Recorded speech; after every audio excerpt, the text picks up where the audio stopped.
Good morning, YouTube. General Motors CEO Mary Barra made some big waves a few years ago by saying all GM products will be electrified, almost all of them, by 2035. Right. And now she's backtracking a little bit. It was never, ever going to happen. And we're talking a little over 10 years from now, every single car, a passenger car, is going to be electric. It's just impossible. If I'm proven wrong, we'll see. Range is getting really good. Range is getting better. Right. Charging is getting quicker. They are working on the battery technology to make it cheaper. It's certainly going to turn into a viable alternative, but a complete replacement. No. There's still a lot of struggles, a lot of things to overcome right now, and they're not profitable. So even Barra has said in a statement or an interview, she said, well, the customers, our consumers, our buyers will decide when electrification fully happens. Did you turn into a robot? She must have said it a lot more smoothly than I did. I'm sure she didn't have a stroke in the middle of the sentence. She speaks more eloquently. Right. So it seemed like a backpedal. I think her exact quote was, "We have a great lineup of gas-powered, or what we call ICE vehicles, that are available right now, and we have a great lineup of EVs that will continue to grow. We'll be covering the portfolio from a segment perspective and a range perspective of pricing, design, etc. So we believe we're well positioned and we will be customer focused as we grow through this transformation." I mean, that just sounds like common sense, to be customer focused and Right. see what the market trend is to buying EVs or gas. Right. She's later said that this transition will play out now over decades, not a decade. But then a spokesperson for GM kind of backpedaled a little bit and said, well, our goal still is 2035. But no. Right. She's being real. Right. Barra's being real. She's been the CEO of GM for, here I go again, for 10 years now. Has it? No. Yeah. It hasn't been. So I remember when she became GM, and it was such a CEO. huge... Yeah, you're doing it now. Oh, CEO. CEO, General Manager of General Motors, or the CEO. Yeah, it's hard. Yes. Life is hard. Words are hard. Bob. Well, I remember when she became CEO, and it was such a big deal that a female was in charge. I'm just like, can we get over that fact? Like, just state it and not make it this huge thing. Like, can't just a female be in charge and it not be some huge, crazy celebration? Like, let's just have it be normal. Well, I'm very proud of my grandma. Yes. She's turning 80, coming to visit us soon. Yes. But she was one of those first female pioneers in the automotive industry. So she was one of the first to get her MBA here in Kansas, then moved to California and worked for Mitsubishi Motors, moved up the ranks to be their chief information officer. This was in the 90s when Mitsubishi was cool with the Montero and the Eclipse and the 3000 GT. So yeah, I have a cool grandma for sure. Is that how your kind of passion got ignited? Because she'd be talking about it? Who knows where it came from, but I mean, my head. dad liked cars. Oh, yeah, that, most definitely. 'Cause it is just basically a one-track mind. Well, Star Trek and... Hi. Hey.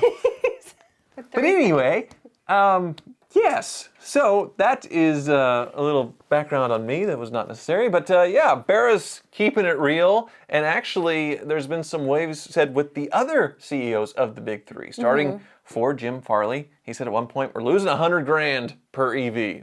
We just need to slow this down. This is stupid. We're going to stop. But now... Seems like a lot. That seems like a stretch. $100,000 per car. I mean, when you factor in the factories, all the engineering and development of it, and all the infrastructure and all that stuff, and he's accounting for that, obviously. But over time, it'll become profitable. And that's what he said, sort of correcting himself later, Jim Farley, in an interview. He said they will eventually have to turn a profit, but they are years away. And it's figuring out how to build them cheaper. Right. Well, Mary Brennan said that May was actually the strongest month for EV sales, which is something positive coming from them. So yeah, we talked about in another video how much EV growth has been, and it's massive percentage increase for them. They're still, all of them combined haven't caught up to Tesla's sales in the US, but still making huge gains in EV sales, well, starting from nothing, basically. So, yeah, Jim Farley's like, yeah, it'll eventually be profitable in some years. Right. But one company that is profitable selling EVs, Stellantis. Okay. They announced it in February that they are making a profit selling EVs. So how are they winning and everyone else is trying to keep up? They have cheap ones. They have little cheap, like affordable ones. That recently the Fiat 500's back in, and people are saying that's priced a little high for such a short range. But you're getting in a price point where, yeah, it's around 30 to 40 grand, and everything else is Right. 60, 80, 100. I mean, Right. there's not much in between, and that's where they really need to work on it. But one thing that Stellantis is talking about is tariffs, which are taxes on other countries to make their products more competitive, or sort of like as a political reprisal, like say with Russia. They have embargoes and things, but tariffs on countries that are sort of not playing fair game, mostly with China Right. and all of the cheap labor that cheaply produce Chinese electric vehicles, which if they were just allowed to flood into the U.S., it would blow everybody away. Yeah, it would destroy everything. So, do you tariff? Right.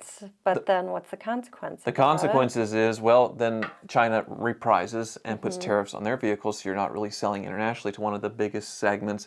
And also, it's sort of anti-business, Darwinism as far as survival of the fittest or entrepreneurship, like build a product to be competitive. Why do you need the government to prop you up to sell a car because you can't be competitive with China? Right. So in the U.S., they've decided there's going to be a tariff anywhere from 25 to 100% on some Chinese goods, Chinese cars. Right. And in Europe, they are debating whether or not to do that. Right. Well, I mean, I think it's not sort of a secret where China pays their employees such a little amount, even if they get paid at all, which is why they're able to price their cars so cheaply, and we don't do that here in America. Right. A lot of ways to cut corners, and it does result in a much cheaper car. But Stellantis CEO, you would think, tariffs, protect us. He says no. No. He's like, bring it on, China. I like it. He said tariffs against China are a trap, quoted by saying, when you fight against the competition to absorb 30% of cost competitiveness edge in favor of the Chinese, do people actually talk like this? There are social consequences, but the governments of Europe, they don't want to face reality right now. So Right. basically, you're propping us up now, but the consequences later are basically we'll continue to build cars that aren't competitive with China, and in the long run, we're screwed. Right. So let us figure this out. Right. It's kind of like in the UK 30, 40, 50 years ago when their cars, their quality, it was just in the gutter. Absolute garbage. The Rovers, all these British Leyland products that were just junk, absolute junk. And the government propped it up to sort of try and make it competitive. And did that give them room to improve? No, it just got worse, and it all mostly folded into itself to where, like, cheap cars in the UK, I don't think anything's being built like that anymore. It just completely killed that industry. So sort of a similar thing here when it comes to tariffs. But yeah, China, the big bad dog knocking on the door of all the normal Western world competition here. Right. Well, I think they are the highest consumer of EVs. And so as an American, you really want to sell and make something for the Chinese market. Right. Well, Tesla's made the big inroads selling and actually dethroning Buick as sort of the car, sort of American brand that consumers in China want. So since they set up so many factories in China, I don't know how that worked out for Tesla. But yeah, I did have a Chinese company reach out to me, though. You did. You told me about it. I won't say names because there's some NDAs and things that I don't think matter at all. But basically, they reached out to me because they're saying, hey, we're going to start selling cars in the U.S., and we would like you to sort of come to a country, not China, but a different country, and meet with us and do some live streams, show us how to social media, YouTube, sort of be our American face and guide on how to social media our brand into the U.S. The spokesmodel. A spokesmodel, if you will. Why me? I don't know. I don't know how many YouTubers they sent this email out to, but apparently I was on this list, and they asked if I was interested, and I was intrigued. And then they said, how much would your fee be to do this? Where I have to fly to a foreign country, work for several days, and then make some commercials and live streams and show them how to YouTube or whatever, and then come back. Right. So you're the professor showing them the way. Right. So basically selling my soul to a brand, pretty much. And obviously I would get some flack for that, being, here, look at this cool thing. Right. And obviously the cars aren't going to be that nice, Right. most likely. So what would that number be for you? To fly across the world Mm-hmm. and pump up something that may or may not be great. Mm-hmm. That would be tricky Yes. to do. I don't know, 200,000 maybe? That's pretty Is good. that crazy? I mean, you're in the ballpark. I was a little bit higher just because I was like, what would I sell my soul for? And I thought, an 05, 06 Ford GT, the gonna say Escalade. mid-engine, supercharged, 5.4 liter behind you, beautiful retro styling, the 6-speed manual transmission. I want that car bad. So You bad. go that over the newest one? Yeah, well, I think so. Because the newest one, I wouldn't ask for $1 million. So Right. I was being somewhat realistic. I was like, well, I'd sell my soul for an 05, 06 Ford GT, so about 300 grand, sure. Of course, didn't hear a word back. Right. So I thought, well, maybe they say yes, because you hear stories about like Chinese students coming to the U.S. Right. and they need a car.